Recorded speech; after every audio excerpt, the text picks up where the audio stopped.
The third murder was in West LA, in a townhouse near the Metro Rail Glass Station, and the victim's name was Backyard Bottomlash. This victim was another female, age 26, midway between the first and second victims, and she was a bank clerk. Once again, she had no connections with believed bridesmaid or quarter queen at all. It seemed unlikely that they'd even bumped into each other on the street. She died from loss of blood, massive hemorrhaging, strangulation, beating, and finally stabbing. Each time a different method of murder, giving the unnatural impression that he was trying something new with each killing, and he left no useful clues at any of the scenes. The only other thing to investigate was the link between them, but since none was found, which is very strange for murders of this type, the third murder left the police at a complete loss. The killer was far better at this than the police were. I have no intention of praising Beyond Birthday, but in this case I will give him credit where he's due. Alright, in addition to the Wara Ningyo, there was one other major similarity between the scenes. They were all in locked rooms, just like an old mystery novel. The detectives investigating the case had not put a lot of value on this particular aspect of the case, but when Naomi Misora received the file on the case from Elle, this word was the first thing that caught her attention. When Misora began investigating the case, not as an FBI agent, but as an individual under Elle's supervision, it was the day after she'd received Elle's request, August 15th. She was off duty, so her badge and gun had been taken away from her, leaving her with no more rights to weaponry than any ordinary citizen. But she did not particularly mind. Misora had never been the kind of agent to throw her authority around. She was a little put in it, and her mental condition was a little choppy, so she was not in the best condition to tackle the case. But in that sense, her emotional slate was similar to Elle's own. In other words, she was not good at working in groups, and her ability shone brightest when she escaped the bindings of organizations and worked on her own. Which, in him, might explain why she had a pinch of resentment coloring her ecklings towards Elle. But on August 15th, at just past noon, Naomi Misora was on Hollywood's Incest Street, the scene of the first murder. Looking up at the house, which seemed a trifle large for a man who lived alone, Misora reached into her bag, took out a cell phone, and dialed the number she'd been given. She'd been told it was scrambled fivefold and completely safe. Not only safe for Elle, but also safe for the off-duty Misora. Elle, I've reached the scene. Good, the artificial voice said, as if he'd been waiting for her. Misora briefly wondered where Elle was, and in what kind of environment he went about his investigations, but she quickly realized that it made no difference either way. What should I do? Naomi Misora, are you inside the building or outside? Outside. I'm headed towards the scene of the crime, but have not yet entered the yard. Then, please go inside. It should be unlocked. I've arranged for that. Thanks. Well prepared. She grit her teeth, resisting the urge to say something sarcastic. Normally, she would have considered being prepared with a point worth respecting, but she found it hard to accept that anyone was this thoroughly prepared. She opened the door and entered the house. The victim had been killed in his bedroom, and Misora had been involved in enough investigations with the FBI to make a fair guess at where the room was located from the outside. A house like this usually had the bedroom on the first floor, so she moved accordingly. It had been 2 weeks since the murder, but they were obviously keeping the place clean. There wasn't a speck of dust anywhere. But Elle... What? According to the data I received yesterday, and not to state the obvious, but the police have already examined the scene. Yes. I'm not sure how you did it, but you already have police reports covering that. Yes. Not very helpful. So there's no point in my being here. No, Elle said. I expect you will be able to find something that the police did not. Well, that's clear enough. Or perhaps a tad obvious. It ultimately explained nothing. They say you should visit a crime scene 100 times, so going there is hardly pointless. Some time has passed, so it's possible that something has floated to the surface. Naomi Misora, the first thing we need to think about in this case is the connection between the victims. What links believe bridesmaid, quarter queen, and the new victim backyard bottom lash? Or is there no connection, and these murders are completely random? But even if they are random, there must be some logic by which the killer selects his victims. What I'm asking you to do, Naomi Misora, is to discover this missing link. I see. She didn't really, but she'd begun to understand that arguing with Elle would not make him stop being evasive and tell her what she actually wanted to know. So she decided not to ask many questions. Besides, she had found the bedroom. The door opened inward and had a thumb-turn lock. A locked room. The second and third crime scenes also had thumb-turn locks. Was that the link? No, that much information had been in the file. The police had already noticed it. Elle was looking for something more. It was not a very large room, but there was not much furniture, so it did not feel cramped. There was a big bed in the center of the scene, but the only other furniture was a few bookshelves. These shelves were mainly filled with how-to books for different leisure activities and famous Japanese comics, suggesting that believed bridesmaid had used this room exclusively for relaxation. He seemed to be the type to carefully separate work and private time, not a type often found in freelance writers. Presumably, there was a study of some kind on the second floor, Misora thought, absently glancing up at the ceiling. She would have to check there later. By the way, Naomi Misora, what are your thoughts on the culprit behind these killings? I'd like to hear your current thinking on the matter. I doubt if my thoughts will be any use to you, Elle. All thoughts are of use. Oh, Misora thought for a moment. He's abnormal, she replied, not bothering to choose her words, but just stating her mind. This was the main impression she had received the day before, reading over the file. Not just 'cause he's killed 3 people, but each action he took just drove that impression home, and he's not even trying to hide it. For example? For example, fingerprints. They've not found a single fingerprint at any of the crime scenes. They've been wiped away completely. True, but Naomi Misora, surely leaving no fingerprints is the most basic of criminal techniques. Not to this extent, Misora said, annoyed. She knew Elle understood what she was driving at, and was sure that he was testing her ability, no matter what he said. Testing to see if she was capable of serving as his man on the scene. If you didn't want to leave fingerprints, most people would wear gloves, or otherwise wipe down anything that they touched.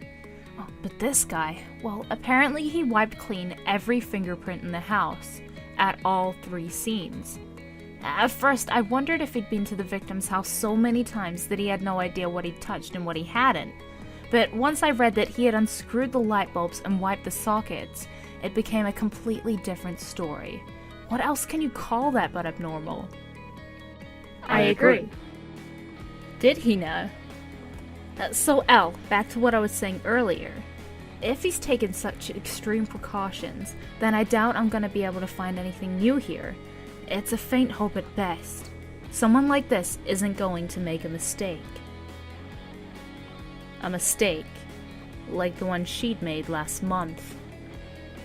Normally, this kind of investigation starts by finding the criminal's mistake, and then filling in the puzzle from there. But in this case, I doubt we'll find anything like that. No, I don't think we will, Elle said. But what if it isn't a mistake?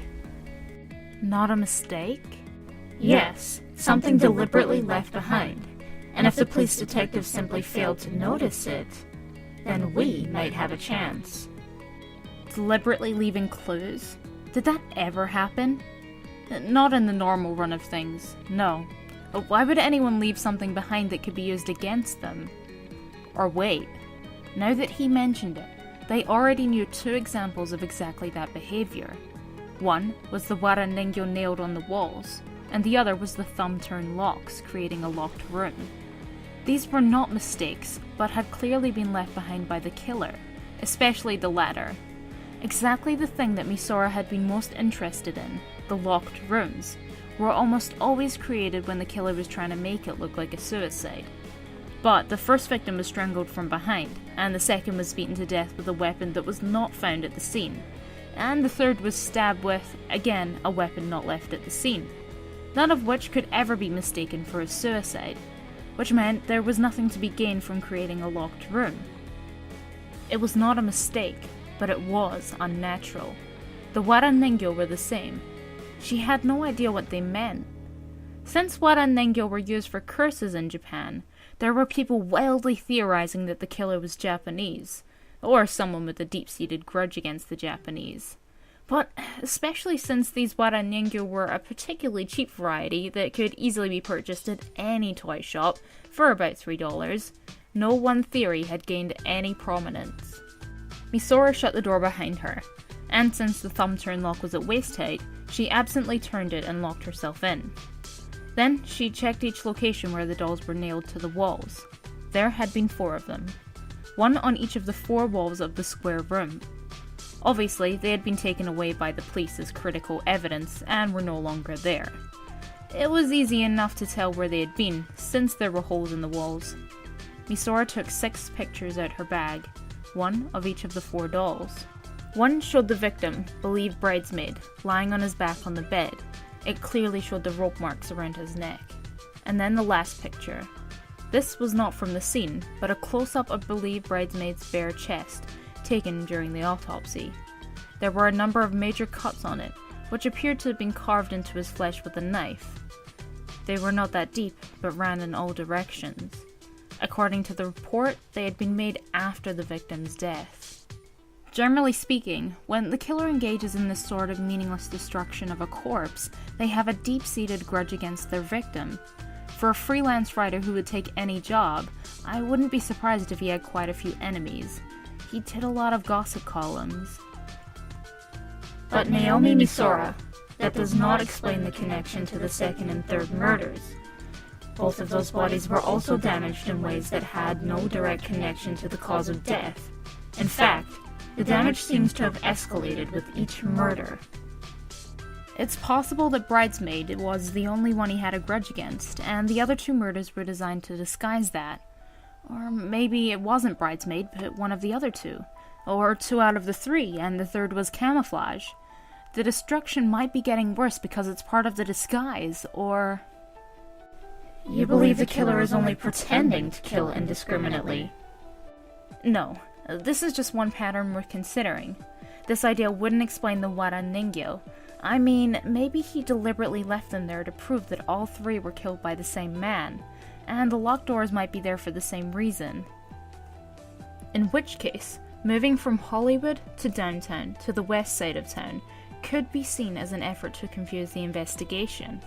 The more people the case connected to, the more chaotic the investigation would become. And the selection of a young girl as the second victim may have been done deliberately to make them look like a psycho. Pretending to be abnormal. Well, the idea of doing that is abnormal enough. Elle said. Misora was surprised to hear him express such a human sentiment. The emotion she felt was very similar to being impressed, and she quickly put the conversation back on topic, to cover her reaction, if not to hide it. So, Elle, I feel ridiculous trying to figure out a connection between the victims. I think the police are doing a fine job with that, and, well, frankly, checking out everyone who knew each of them seems much more useful. I mean, the third victim, Backyard Bottom Lash, she must have been involved in all kinds of business dealings at the bank. But Naomi Misora, Elle interrupted. This is no time for idle musings. I believe there will be a 4th murder in the near future. He'd said something similar the day before, that there would be more victims. But based on what? With the killer still at large, it was an obvious possibility. But it seemed just as likely that the murders would end at 3. It all depended on the killer's whim. As an investigator, she found it hard to place the odds higher than 50-50. The number of Wara Ningyo, Elle said.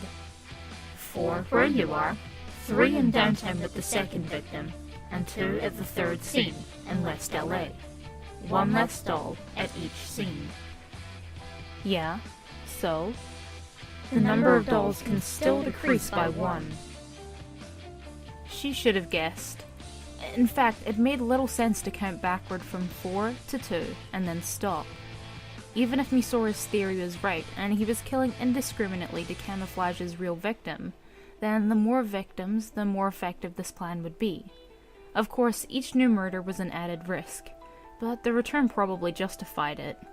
Frankly, there was no way of telling if this killer even considered the murders a risk. There were certainly some killers who considered the murders themselves return enough, and it was abnormal to pretend to be abnormal. So, Al, you think there will be as many as 2 additional murders? More than a 90% chance, he said. I'd say 100, but there is a small possibility that something will happen on the killer's side, preventing him from continuing. So, maybe 92%. But Misora, if something does happen, it will not be 2 more, only 1. There is only a 30% chance of a 5th murder. 30%? Quite a drop. Why? There are 2 more Wada Ningyo, if he's using the dolls to represent his victims. But in that case, he won't be able to leave a Wada Ningyo at the 5th crime scene. He will go from 2 dolls to 1 when he kills his 4th victim. That doll will make it obvious that these are the work of the Strifle killer. But... Oh, I see, Misora said, wincing at her own stupidity. Obviously, whatever the killer's motive, leaving a Wada Ningyo at the scene was part of his rules. He would hardly kill a 5th victim when the number of dolls had reached 0. There is a 30% chance the killer won't think things through that far, but that's extremely doubtful. After all, he did wipe the light bulb sockets. So there will only be 4 victims in total. The next one is the last. No, the 3rd was the last, Elle said firmly, despite being a synthetic voice. There will not be another, not with me involved. Confidence? Or hubris? Neither one was something Misora had laid claim to for a while now, the past few weeks in particular. What had confidence been like? What had pride been like? Misora no longer knew. But I need your assistance, Naomi Misora. I expect great things from your investigations. Do you? Yes. Please keep your heart frozen while you work. In my experience, what a case like this needs most is a mind that will not be moved by anything. Behave as if you are playing chess on the ice. Wasn't that called curling? Elle, you do know I'm on leave of absence. Yes, that's why I asked for your help. With this case, I need a skilled individual who can work on their own. So I imagine you also know why I'm on leave of absence. No, he said, to Misora's surprise. I don't know that. You didn't check? I wasn't interested. You are skilled, and were currently available, and that was all that mattered. Unless there was something I should know about. In that case, I could find out in under a minute. No, she said, grimacing. She'd felt like the entire world knew about her blunder, but not even the world's greatest detective knew, and he described Misora's leave of absence/suspension as making her available. She'd never thought to wonder, but it seemed like Elle did have a sense of humor. Okay, Elle, if we're gonna stop the 4th murder, where should we begin? What should I do first? What can you do? I can do... What can I do? Misora said. I know I keep asking, but if I'm gonna look over the scene again, searching for anything he left behind besides the Wada Ningyo, what specifically am I looking for? Any kind of message. Message? Yes. This was not listed in the data I gave you, but 9 days before July 31st, before the first murder, on July 22nd, the LAPD received a letter. A letter? Where was this going? The LAPD? Connected to the case? At the moment, none of the detectives involved have noticed the connection. I don't know for certain if there actually is one, but I think there is. Well, what percent? 80%. Instant response. The sender is unknown. A forwarding system is used, and there's no way to tell where it was sent from. Inside the envelope was a single piece of paper with a crossword puzzle written on it. A crossword puzzle? Don't be dismissive. It was a very difficult puzzle, and no one could solve it. Of course, we could also take that to mean that no one applied themselves to it seriously, but it seems reasonable to hypothesize that several policemen working together were unable to solve the puzzle. I see. So? Eventually they decided the puzzle was just a prank, and it was thrown away.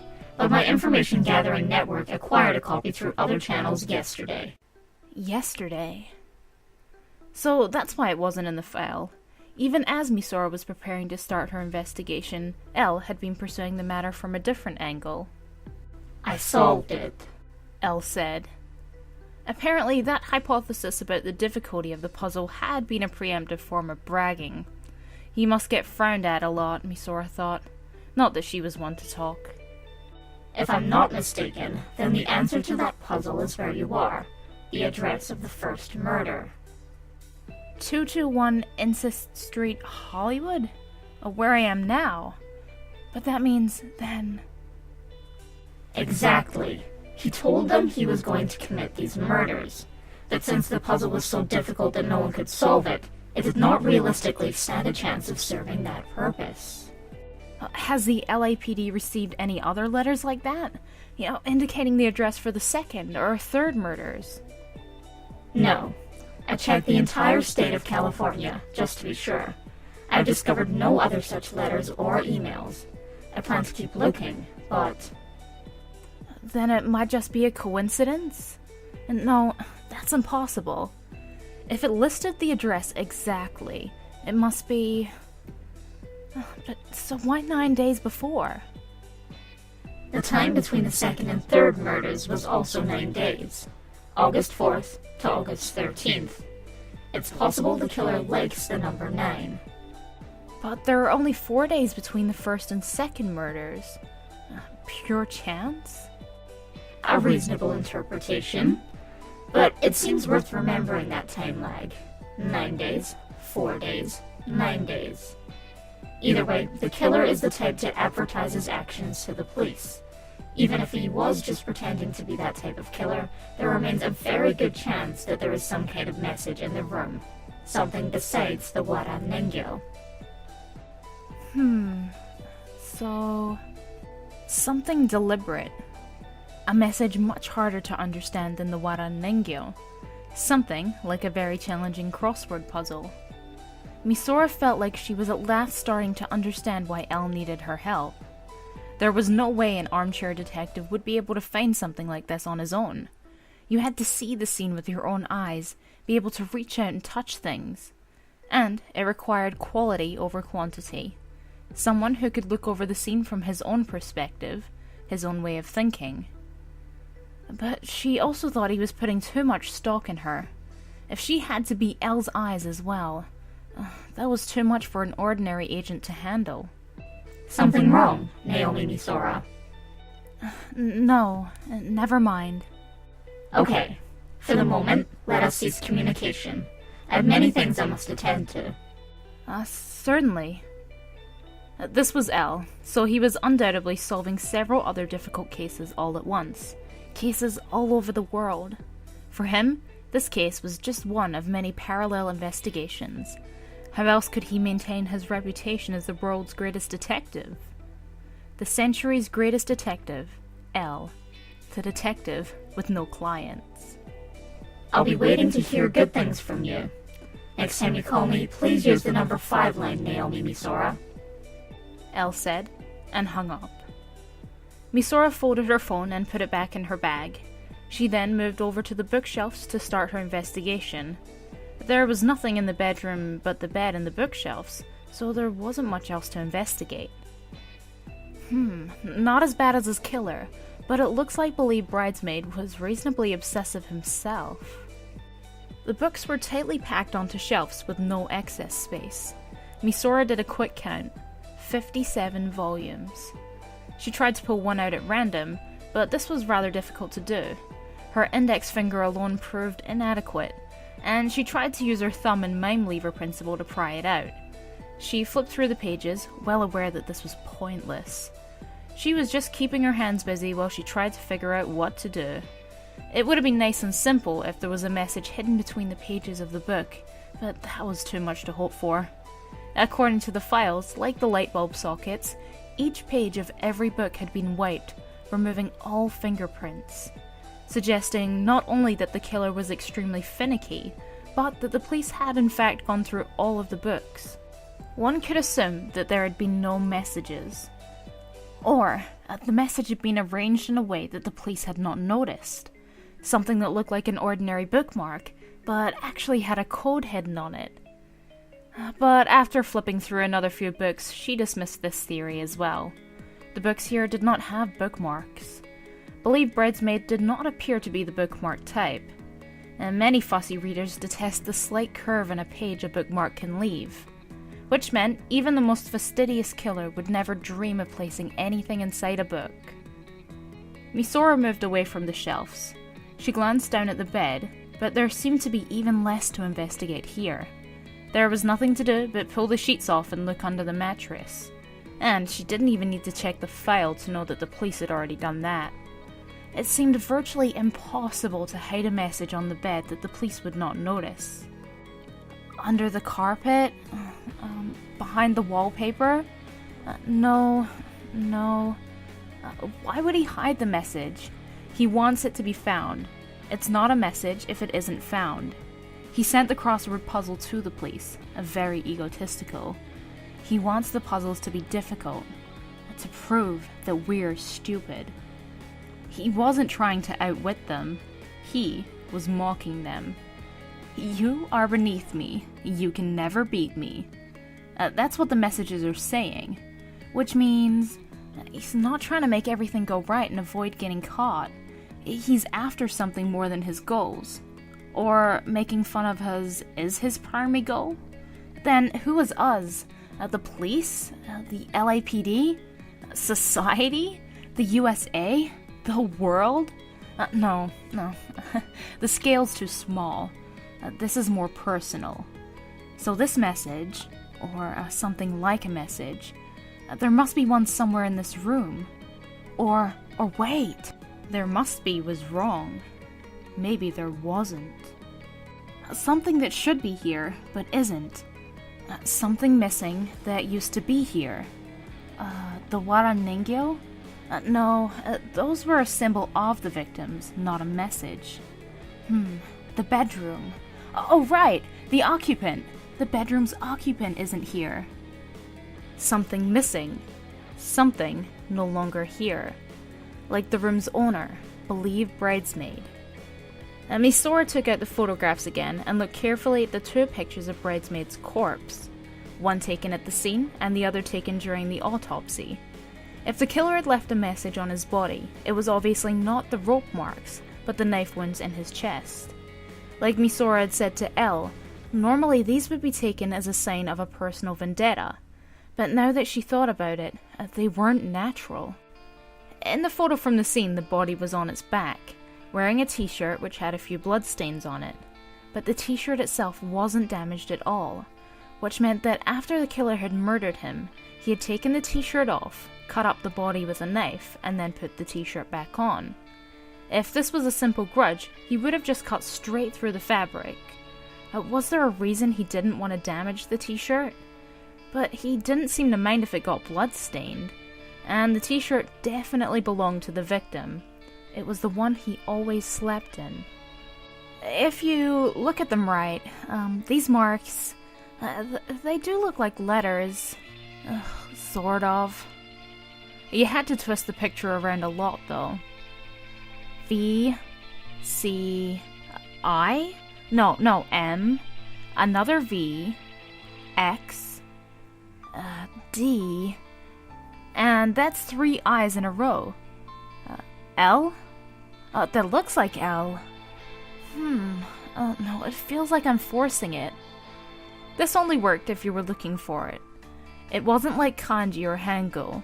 Alphabet letters were constructed as simple lines and curves, so any random scratch marks, whether in pencil or knife, would look like something. Normally, I'd like to see what the detectives in charge think, the people actually involved in the case. But I don't have a badge at the moment, so that's out of the question. Of course, Elle's probably handling that side of things for me. Misora was starting to appreciate how much harder it was to work on your own, without the support of the organization.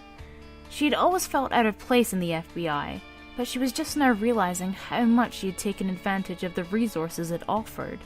I guess I should check the other rooms. It seems sort of pointless, but if he wiped all the fingerprints in the house...